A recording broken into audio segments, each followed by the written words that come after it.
Here's a word Satan likes to use while preying on Christians: abandonment. It makes sense.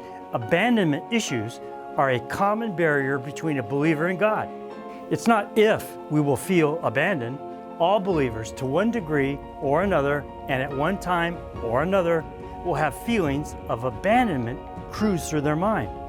The question is how we respond, what we think, and how quickly we go to God. So let's start right there at the end, going to God quickly when we feel abandoned.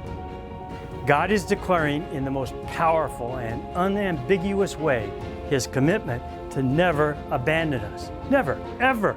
So what gives? How does the Christian's periodic feelings of abandonment square with God's promise to never forsake us? Finding that answer starts with understanding what abandonment looks like as the lie in a Christian's head. It goes something like this: I'm convinced God is not here. He's nowhere. It's blank. I pray and receive nothing. I cannot feel His presence and power. If we accept God's promise to never forsake us, we are left with this explanation of abandonment: God feels far away. For the counter to that, we look to the Apostle Paul's teaching to the Romans.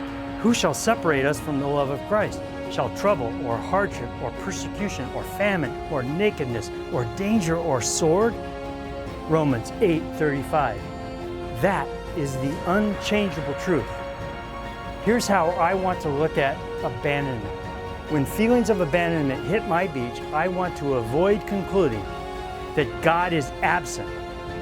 Instead, I want to question whether I'm present. If God says He is always near and will never forsake me, then any feelings of abandonment are on me to sort out.